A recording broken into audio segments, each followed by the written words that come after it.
আজকের জুমার পর এক নারীর সাথে আমার সাক্ষাৎ হয়েছে। তিনি আমার কাছে এসে বললেন, আমি প্রতিদিন 3 ঘন্টা ধরে তাহাজ্জুদের নামাজ পড়ি। আক্ষরিকভাবে এটাই তিনি আমাকে জিজ্ঞেস করেছিলেন, এটা কি ঠিক আছে?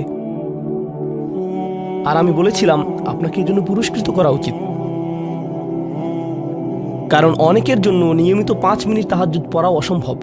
কখনো কখনো মানুষের জন্য সময় মতো ফজরের নামাজে ওঠাও অত্যন্ত কঠিন হয়ে যায়। আর এই নারী 3 ঘন্টা নামাজ পড়ছেন। আমি বললাম, কিসের তাড়নায় আপনি এটা করতে পারছেন? তিনি বললেন, কি করব, আমি টিভি দেখব? তার চেয়ে বরং আল্লাহর সাথে কথা বলে সময় কাটাই। এটাই তিনি আমাকে বলেছেন। আমি সম্মানিত বোধ করছি যে তিনি আমার কাছে এসে প্রশ্নটি করেছেন। আমার উচিত ছিল তার কাছ থেকে পরামর্শ নেয়া, এমন মানুষের কাছ থেকে যারা আল্লাহর নৈকট্যপ্রাপ্ত।